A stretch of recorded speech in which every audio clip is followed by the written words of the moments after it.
Hi guys, it's Max, and today I'm going to teach you how to play Air Baron.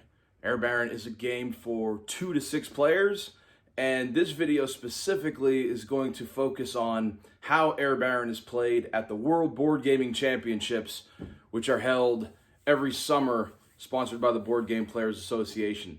But this video will cover most of the rules of Air Baron, so if you don't plan on coming to WBC, that's okay. You can still learn how to play. First, let's talk about setup. All right, we're going to set up our Air Baron example here for 5 players because that's the ideal number of players we play with at WBC. What I like to do is take all of the tokens that are in the box and set the game up by putting each one of these tokens, which has the name of the airport on it, on the associated spot on the board. So all of the tokens go out. Now, as part of setup, some of the tokens, for example, the hubs here, you see Phoenix, Los Angeles, San Francisco, they're going to start the game in the Profit Draw Cup. So what I'm going to do is I'm going to take all of the domestic hubs, and I'm going to just pick them up, and we're going to put them in our Profit Draw Cup. And the other token that needs to go in is the bid for contract token. See, mine is a little worn out, but when I set it up, I like to put the bid for contract along with one of the major hubs so I know that it's gone in. Okay, so that's part of setup. They're in there. And the next thing you're going to have to do is each player is going to have a set of special tokens. And I'm not going to set up all the special tokens for everybody, but I'll set up the orange player just so you can see. The market share token is going to get placed at 0 on the score track. That is a way of tracking your market share. The high bid token is going to get put near the government contract in the upper right-hand corner. The loan token, right here, the loan token is going to go by the player loans. If you play with the compass as your player turn order marker, you can put that over here, but I'm going to show you something that I do a little differently with my set. And then your Fair Wars token, everybody starts out of Fair Wars, so you'll be in the box on the left-hand side. Now, the way that you generate turn order is you're going to be taking these tokens out of a different cup. So we have the turn order cup.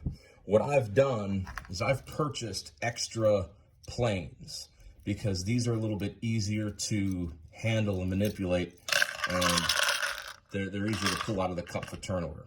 So I usually just give this token to, the orange player as an extra big spoke.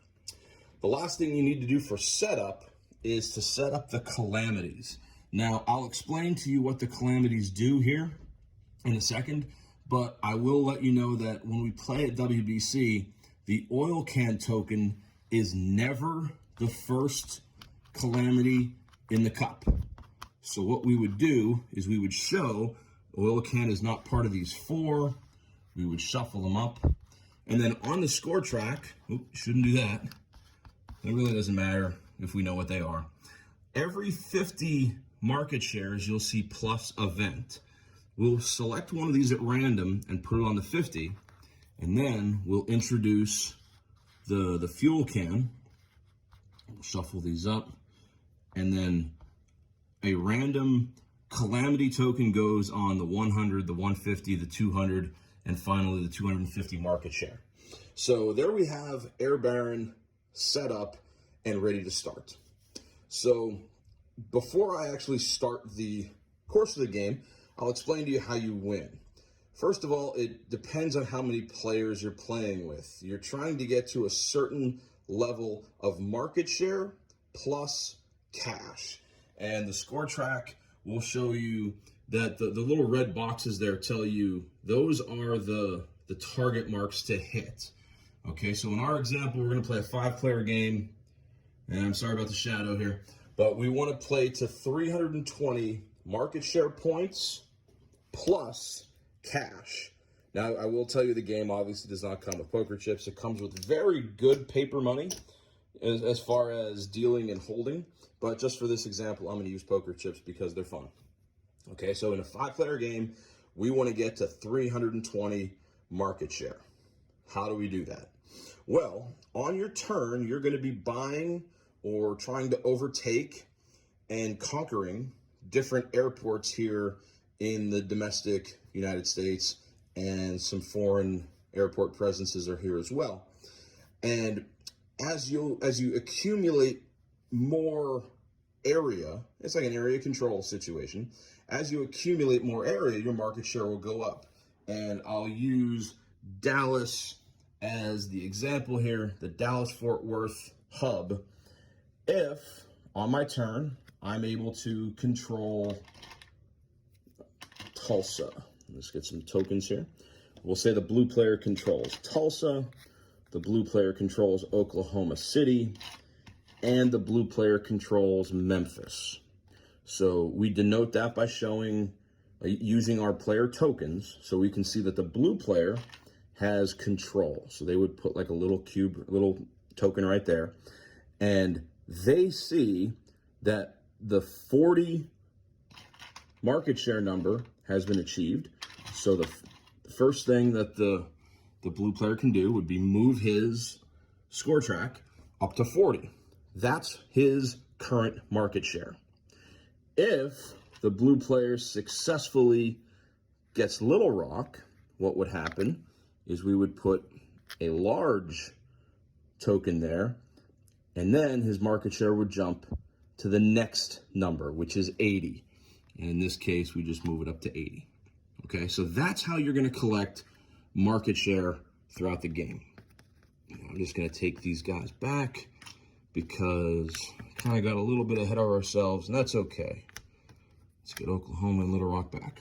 All right, so to start the turn, to start the game, what you'll do is you'll take the player turn order cup, and without looking, you're going to draw turn order every round. And we're just going to go with the blue player gets to go first, the yellow player, then the red player, then the green player, and then finally the orange player. So that would be the turn order for this round. Okay, now that we have our turn order set and we have all of our players with their opening money, I think I should tell you a little bit about the calamities, the bad things that can happen before we actually get into gameplay. And I'm just going to turn them over as they are on the scoreboard. Normally, the way that these would be introduced into the cup would be someone would get enough market share to go over top of them. So the blue player would get a chance to look at this calamity and put it into the cup without anybody else seeing it. So the blue player would say, oh, it's this guy, and we'll put him in. So what that token means, I'll bring this token up to you. This token means that the owner has the ability to negate one domestic payment of anybody's. And on their turn, they're required to, negate a payment. We'll show you this. We'll show you an example of this here in a little bit. On the 100, we have this icon, which means we are in a recession. A recession means that all payouts are $1. Doesn't matter if it's a $27 payout or a $2 payout. All payouts are $1. The nasty oil can. What this means is that players are going to look at their market share and pay the bank 10%. So if the blue player had been on 80 market share, the blue player owes the bank $8. If the blue player was on 29 market share, or 290, really close to winning, the blue player owes $29. Kind of a bummer. The crash. The crash calamity is pretty simple. Whoever pulls it out of the cup will roll 2 dice, and they pay the bank the die roll. So that player would owe $6. And the final calamity is the strike. The way the strike works is probably the most complicated of all the calamities, But the strike chart is here on the board. If a player does not want to go on strike, and trust me, you don't want to go on strike, the settlement cost is always the cost below the marker.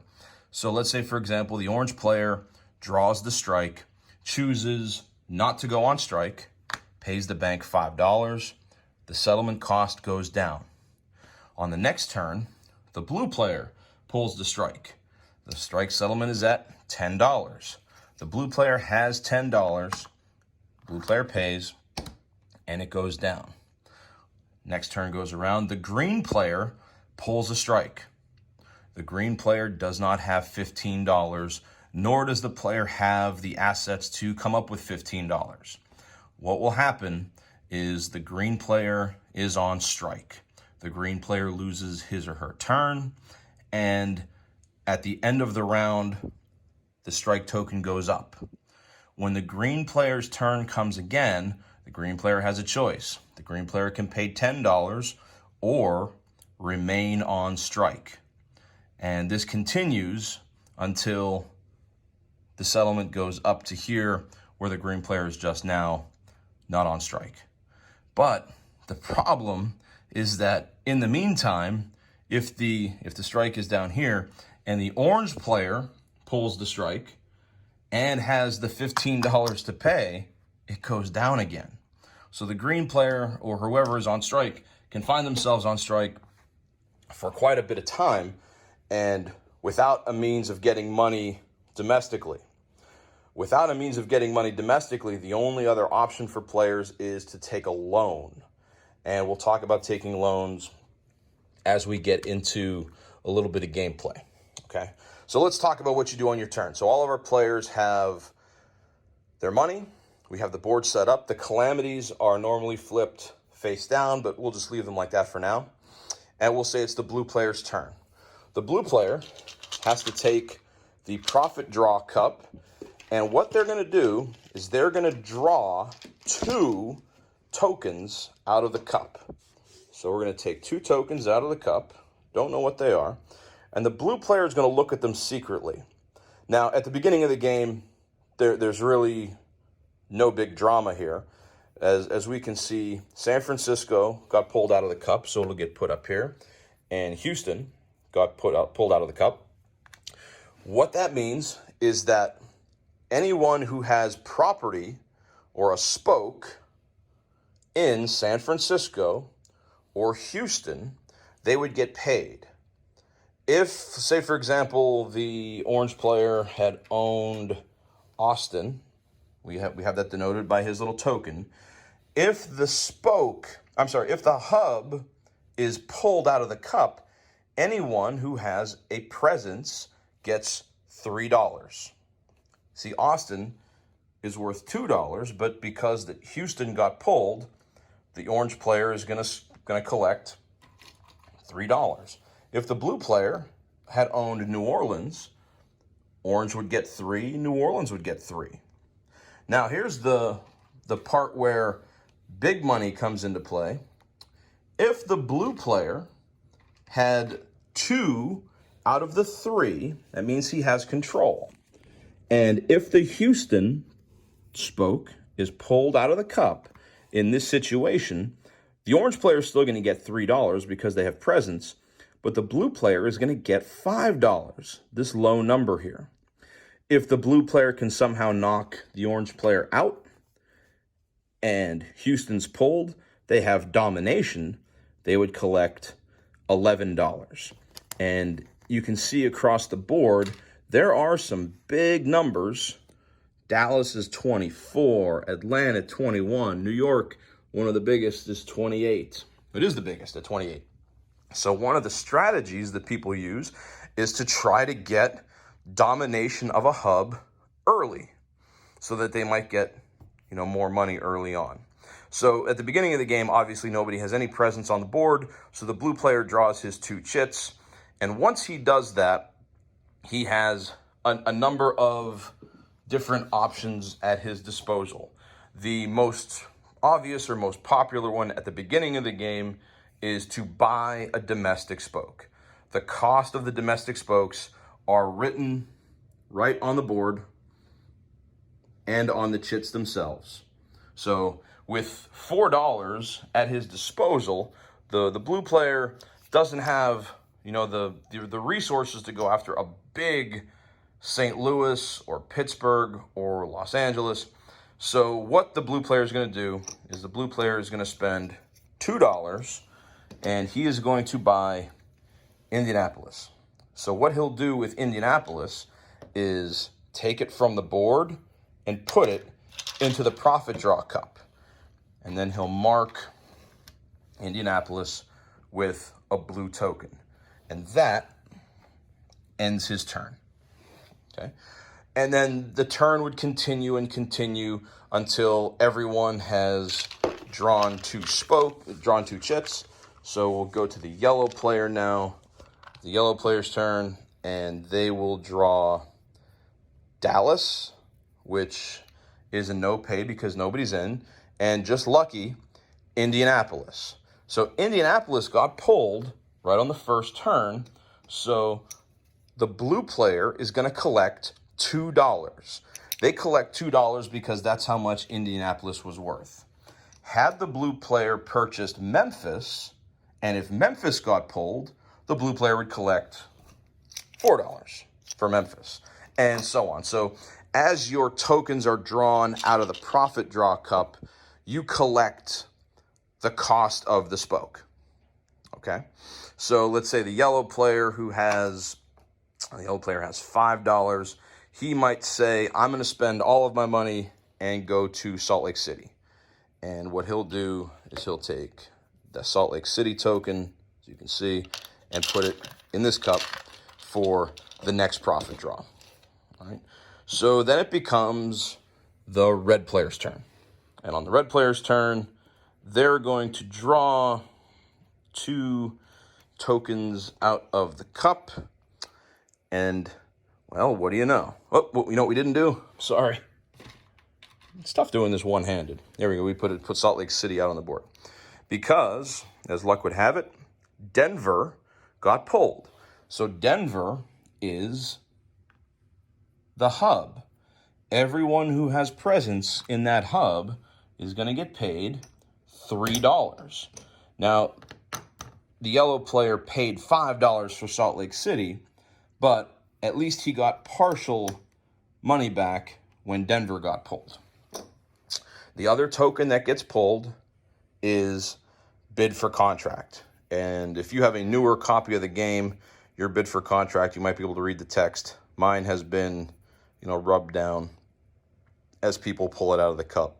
So let me explain to you how the bid for contract works. Bid for contract is going to go in kind of table order, not necessarily turn order.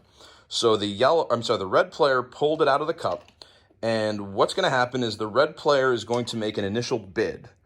The government contract is going to start at $1, which means at the beginning of your turn, you tell the bank, I'm going to collect my government contract, and as of right now, the bank will pay you $1. That's every turn. And that will continue until the government contract is pulled out of this cup again. So it could be the very next turn that the government contract gets pulled, or it could stay in the cup for the rest of the game. I've seen both happen. So the auction is going to start with the red player. And the red player says they're going to bid $1. Now remember, the red player had just the yellow player had just paid all of their money to buy Salt Lake City. But because Denver got pulled, and we said Denver first, they have $3 to bid with. We'll talk about laying the chits down in order and why that's important here in a second. So the red player has $6. They'll bid $1. And as the seeding order works, it might just happen that the blue player is sitting next to the red player. So the blue player would bid $2. And the bid would go all the way around until everyone except for one player passes. So if you pass, you're out. There's no getting back in. So if you really want the government contract, you've got to make at least a minimum bid.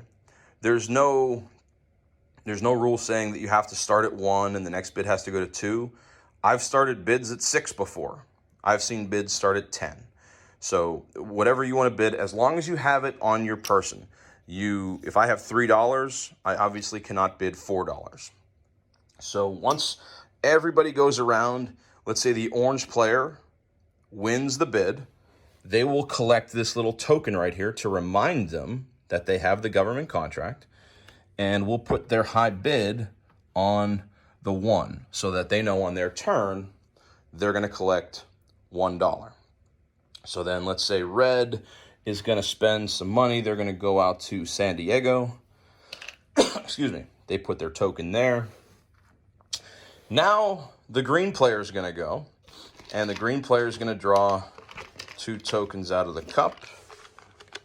And the tokens they draw happen to be DC and Salt Lake City. How about that? So I'll show you. We said DC first.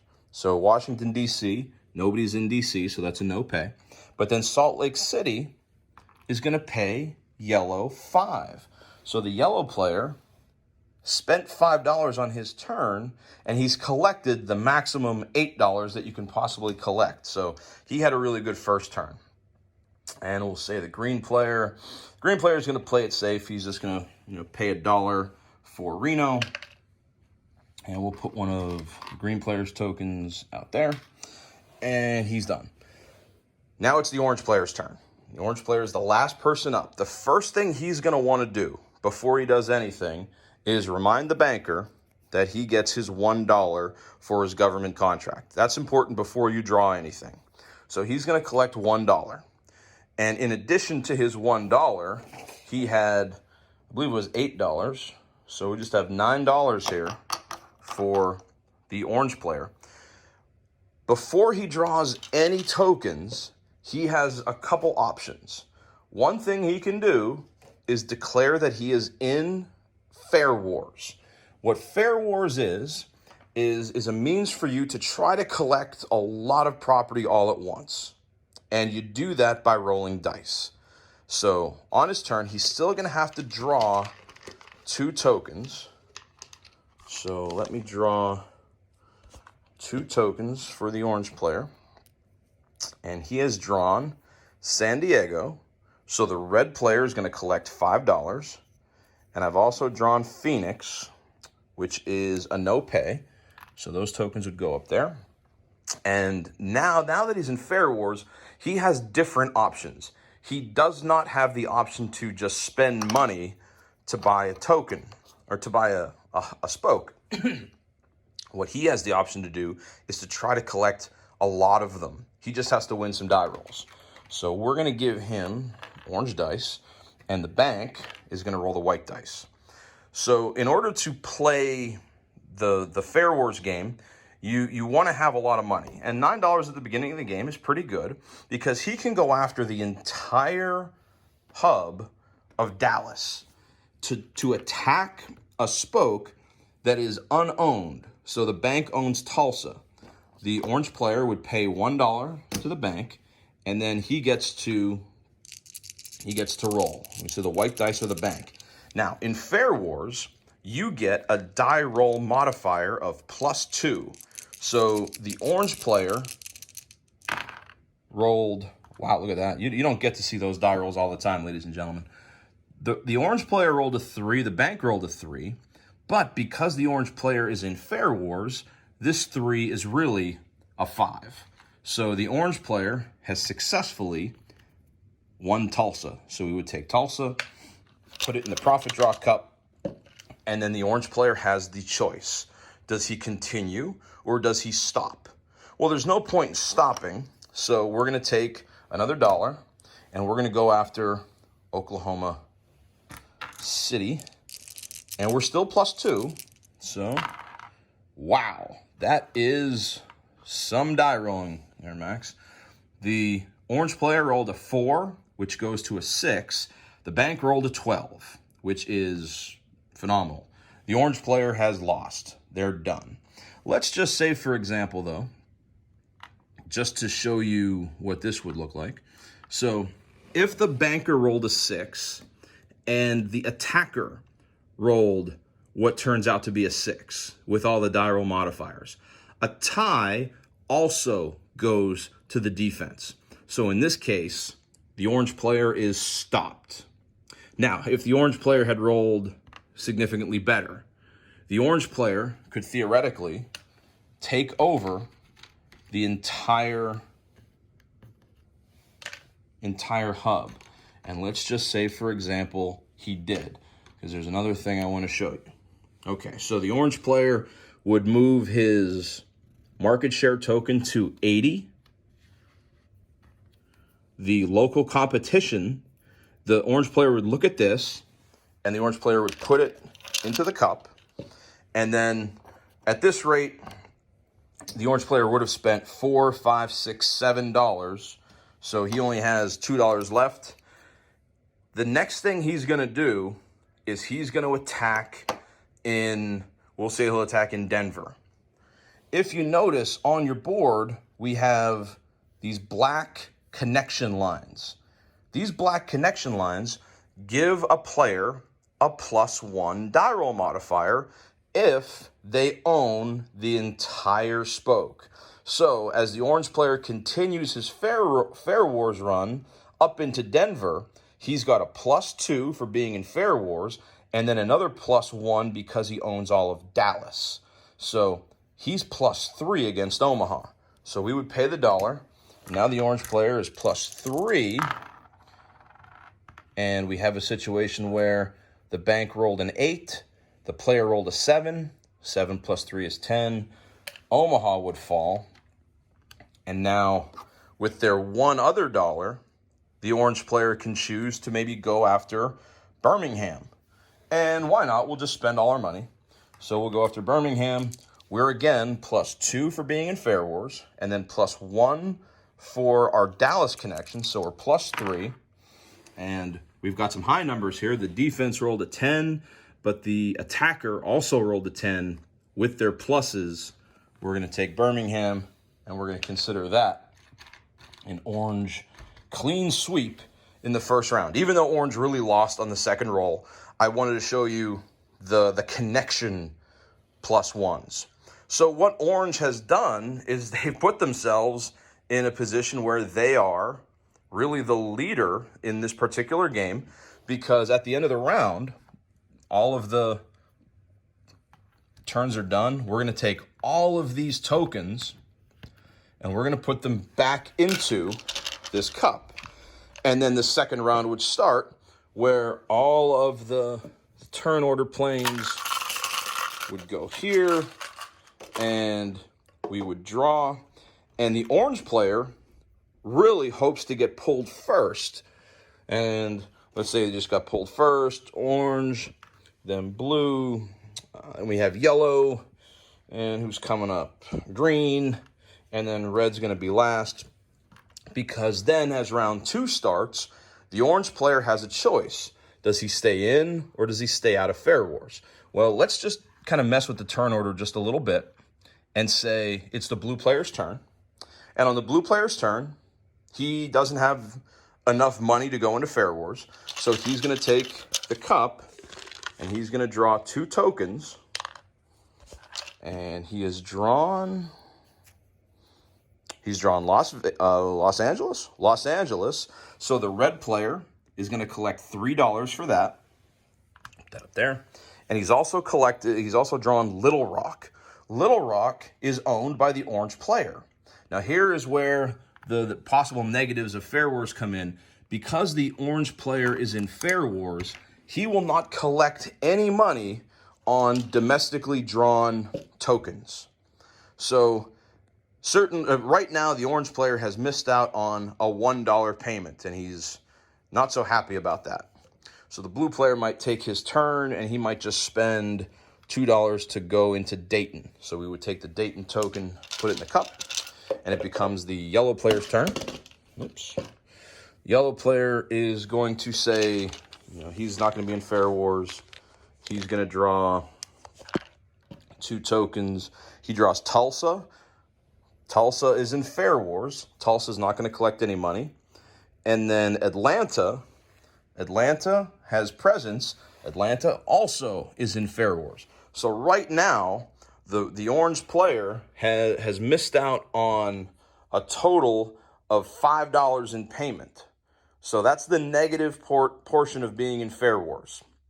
So as the yellow player, now the yellow player has a couple bucks, and he has some options as well. You don't necessarily have to buy an open domestic spoke.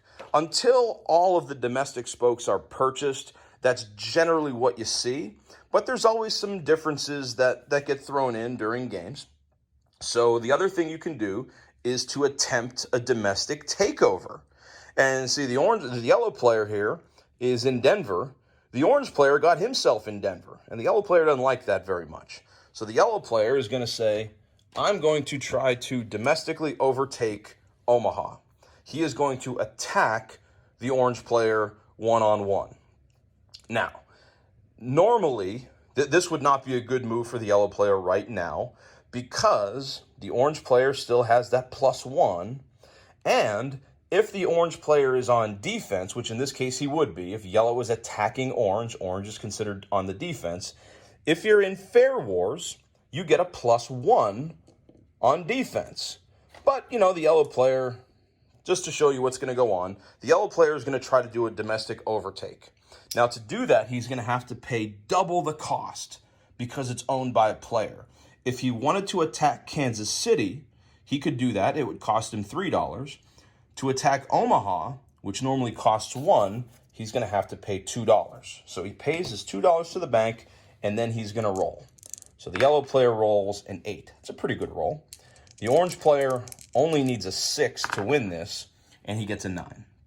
So the orange player would stop the domestic takeover attempt. If he rolled poorly and the yellow player was able to defeat the orange player, all you would do is you would remove the spoke, replace, and then check for market share. We have 2 out of the 3, which is going to give the yellow player control, and then it would bump the yellow player's market share up to 20, as you can see. And if the yellow player would later on collect Kansas City, it would move up to 40, the second number. Keep that in mind. So that would be the yellow player's turn. Now it's finally the orange player's turn. On the orange player's turn, he can choose to stay in Fair Wars or to come out of Fair Wars. Now, we ran through all of our money.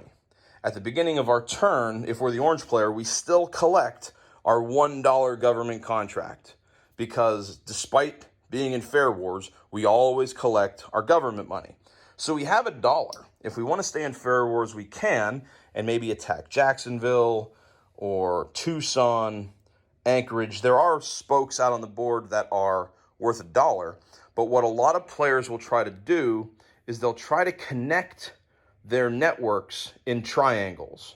So the triangle that we might want to set up here, especially if we get knocked out of the Denver spokes, we might want to go Dallas, Atlanta, and Houston.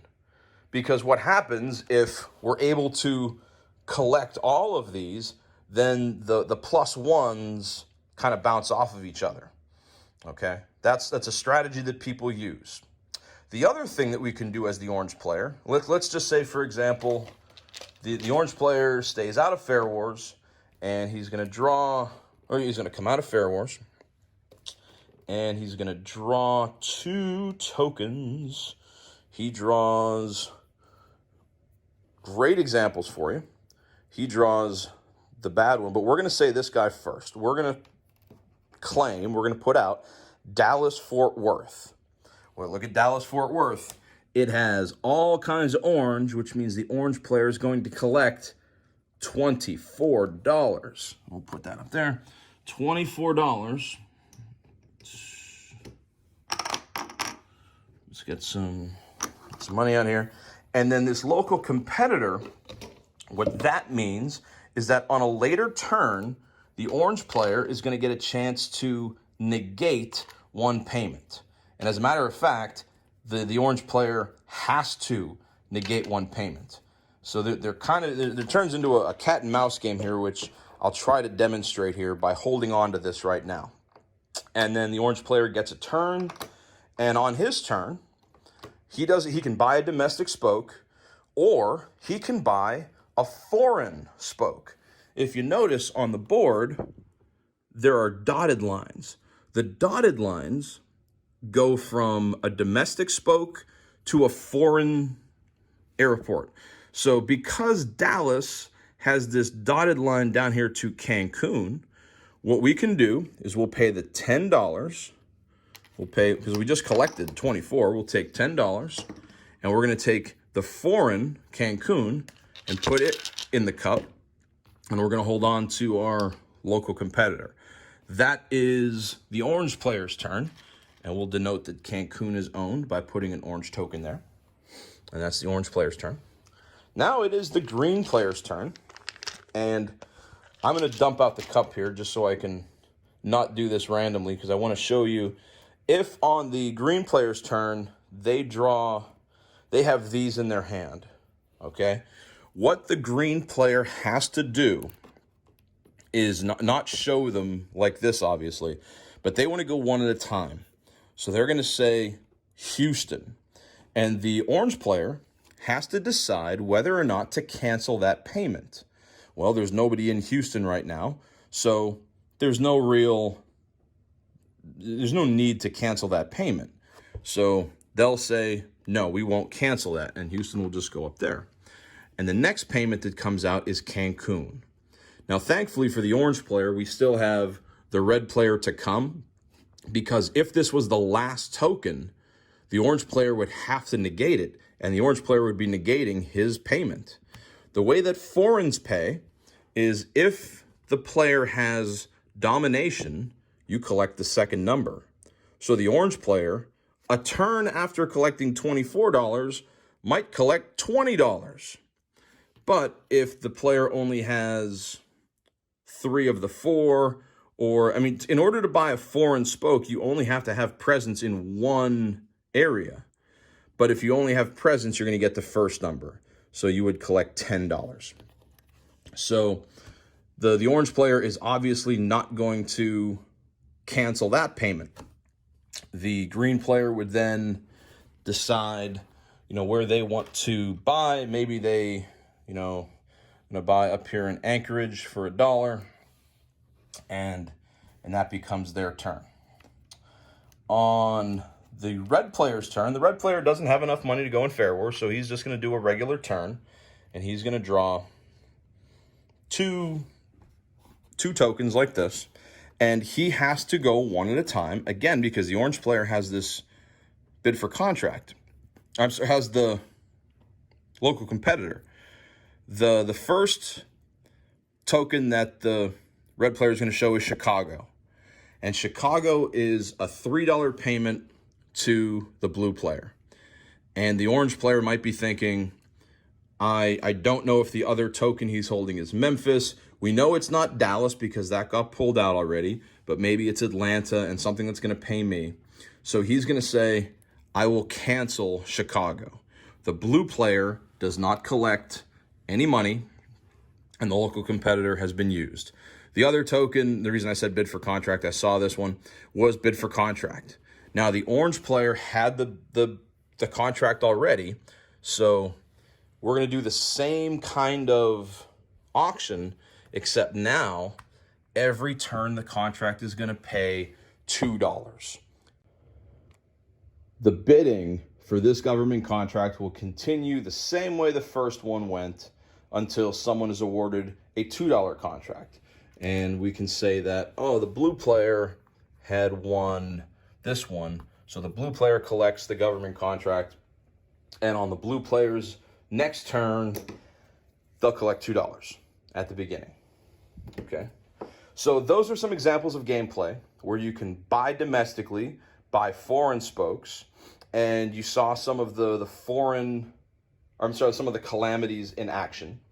Some of the other things you can do on your turn include buying a jumbo jet.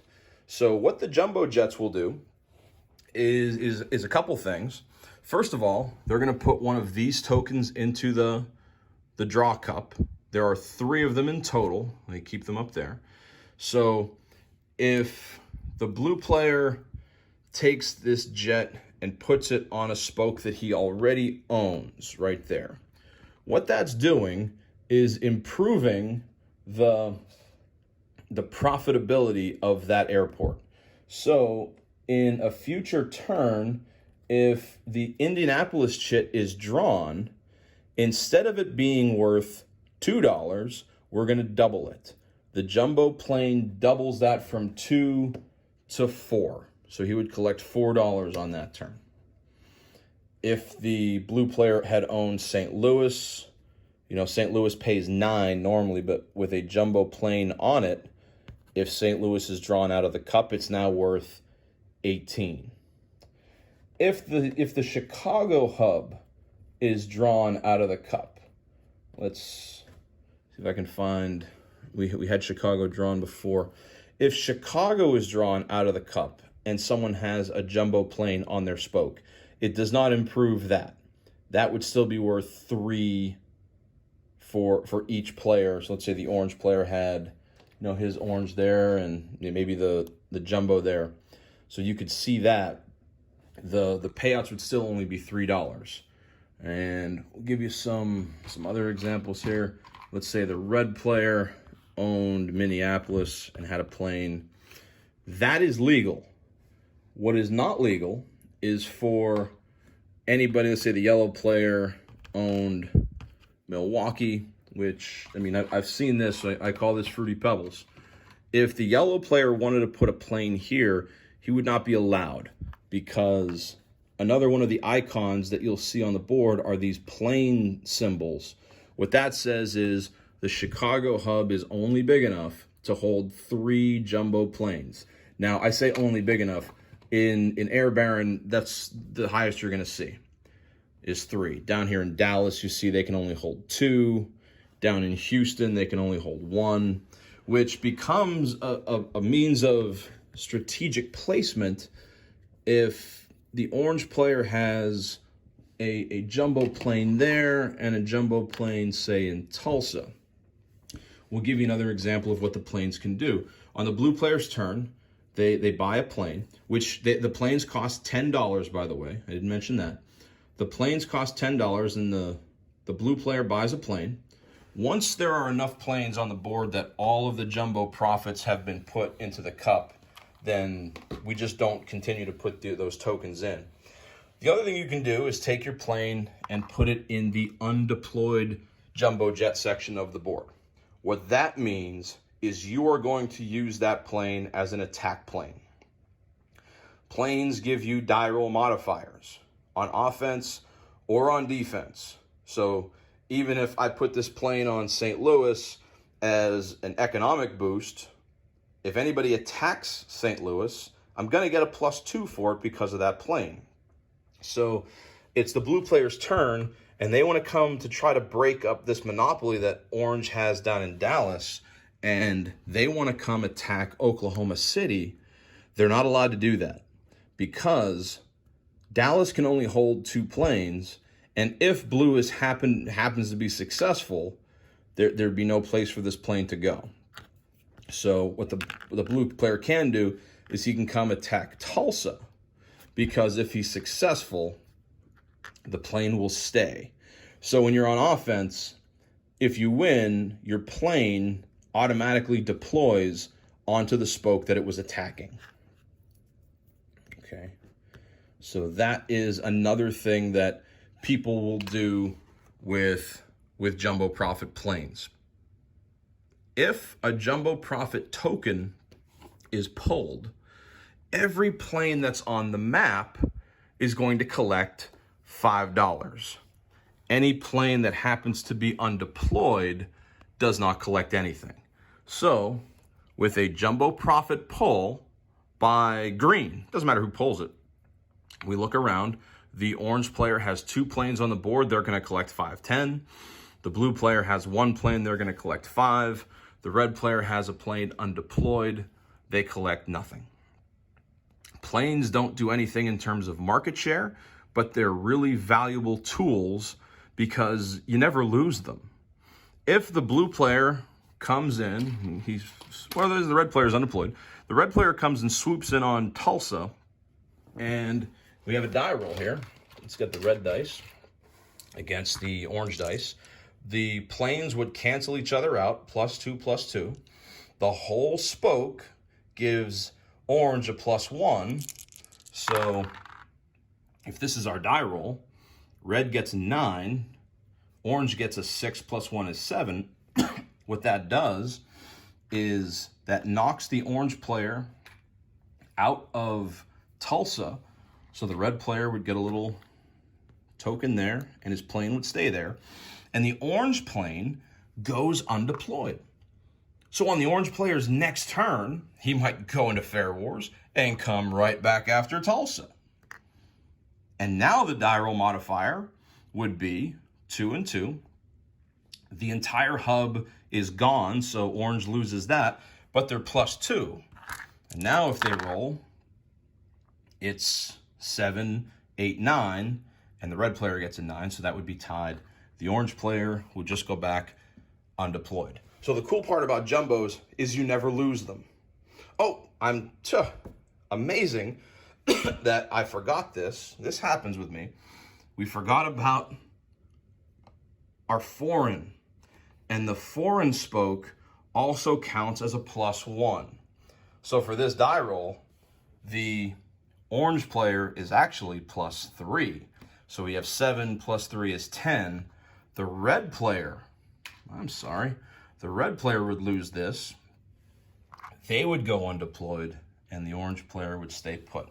So that has, the foreign spokes are really valuable. They're worth +1 in any single spoke.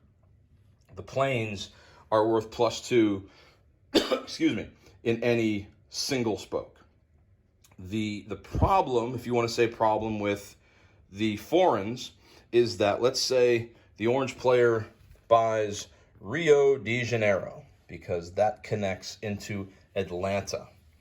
And on their next turn, the yellow player comes in, they swoop in with a plane that they might have had undeployed. They attack Birmingham, the only spoke that orange has here in Atlanta. If the yellow player is successful in knocking orange out, the orange player also loses their foreign support. You have to have a spoke in order to have a regular foreign asset. The exception to that rule is the little white icon underneath. For an additional $10, so in Rio de Janeiro, this would cost you $15, you can buy a supersonic, an SST. And if you put that on your foreign, it does not matter if you have presence in the hub, and you never lose your SST. You can voluntarily sell it, but there's no knocking it out. It will give you a +1 on every spoke in the hub. An SST is really valuable, especially near the end of the game. If you needed to like run through one of these hubs, getting an extra +1 is always a good thing. So the foreign market works like that. And if the SST gets pulled out of the cup, so if Rio de Janeiro gets pulled, you would still collect based on the number of properties you have. So with no properties, Rio would pay $5. If you had domination, it would pay $10. Okay, so those are the main options you're going to see. Now, some of the minutia in the game on your turn, you can redeploy your jumbo as an action. You can redeploy your jumbo jets any way you see fit. You can pick all of them up off the board and then put them down somewhere. I can put one on Little Rock and I can undeploy one. Or I can undeploy all of them, or I can deploy all of them as long as it's onto my properties. What you cannot do is attack with multiple jumbo jets unless you're in Fair Wars. If let's say the orange player has, you get 6 of these in the game. So let's say the orange player has bought 4 jumbo jets, and they have, all kinds of money. They have $50 on them, and they want to go on a war spree. They can go into Fair Wars, and they can start attacking various parts of the board as long as they're successful. We can attack here in Columbus. We can then go to Milwaukee. Then we can come down to Nashville. Then we can go into Cincinnati. We can go anywhere we want as long as we adhere to the rule of how many planes can be in a certain hub if you are victorious.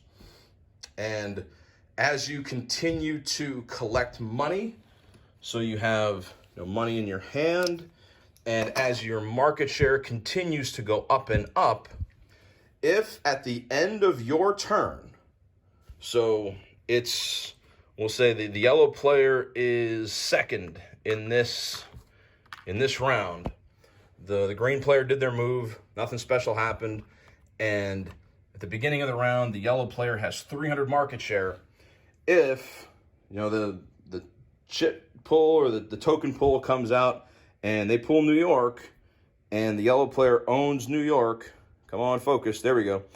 If the yellow player owns all of New York and collects $28, that gives them more than 320 market share plus money. They have 300 market share plus the 28. On their turn, at the end of their turn, they can claim victory. You cannot claim victory on someone else's turn. So, for example, if the green player had pulled New York and that gave the yellow player, enough money to win the game, the yellow player can't say, stop the game, I win. They have to do it on their turn. And in this situation, you would see a lot of yellow on the board, because if yellow has 300 market share, that means he's taken over a lot of area on the board, and that usually puts a pretty big target on you. The green player might attempt a domestic takeover to try to knock down some of that market share. For example, if the yellow player had domination in Los Angeles, I'm just going to get that set up over here. Say the yellow player has domination out here. That's worth 100 market share by itself. If the red player on his turn, or it's the green player's turn, if they come in, if they own a plane, and they try to take out San Diego, and they're successful, that's going to drop the yellow player's market share 50. So he's going to go from 300 down to 250. And now on the yellow player's turn, not only do they have to collect money maybe, but they've also got to win San Diego back. And oh yeah, by the way, the green jumbo jet gets left behind. So there's another +2 the yellow has to deal with. So there's an attack the leader aspect to this game, which is really necessary, because if you don't attack the leader can possibly run away and win. At its core, it's a game that requires a little bit of luck, because you do have to have your tokens pulled out of the cup in order to win. You have to have some good dice to win, but you also have to strategically place your bits so that you can create those +1s. You have to know when to bring in planes and when to buy the foreign spokes, when to go into Fair Wars, when to come out of Fair Wars. And also, do you want to take a loan? The last thing that I haven't talked about is taking a loan. And the loan is up here on the board. It's the little number in the upper right. If you look at the highest market share, so if yellow has the highest market share, the board is allowed to take $50 worth of loans. So if it's the green player's turn, he can take $50 in loans. And what that player would then do is mark his loan. The loan token would go there on 50. And he has all that money in order to, possibly go into Fair Wars and do some damage across the board. The only rule about loans is you cannot win the game with a loan. So if it was on the yellow player's turn and that player had 300 market share, he could not say, I would like a $20 loan and declare victory. He could take a $20 loan or 30, 40. He could take a $60 loan in this case in order to try to protect himself from the fuel hike. because, you know, let's say, for example, the yellow player has a lot of market share, but he does not have a lot of money. He might have maybe like $10 or $12. If the oil can comes up, he would have to pay $30. Well, how would the yellow player do that if he didn't have enough money? We'll say the yellow player only has $10 to his name, to his company. The yellow player owes $20. And the way that the yellow player is going to pay that $20 is by selling his assets at half value rounded up. So, for example, Honolulu, he could sell back to the bank and he would collect $4 for that. He could sell Las Vegas back. He would get 3.5. We round up to 4. He would collect $4 for that. So that's $8. And he would continue to sell off his assets until he was all clear with the bank. He could choose to sell one of his jumbo planes. Half for that is another 5. So right there, we've sold $9 worth of our debt. And then he would have other assets on the board here as well with a market share of 300. After he does all his selling, we reevaluate his market share, and he might be down to 120 or 150 or something like that. That's how you play Air Baron. You play as many rounds as it takes to achieve market share victory, market share plus cash. In a 6-player game, you need 290. In a 4 to 5 player game, it's 320. With 3 players, it's 350. And if you are playing a 2-player game, the market share plus cash victory condition is 390.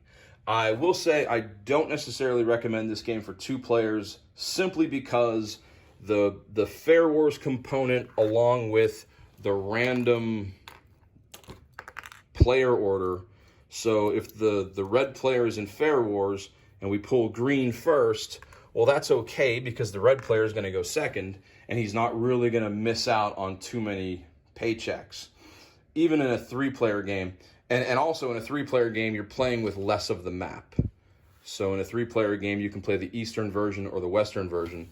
At WBC, we'll play with 5, we'll play with 6 if we have to, and 4 is an absolute necessity. But I like to keep the games at 5 because I think that's where the sweet spot is.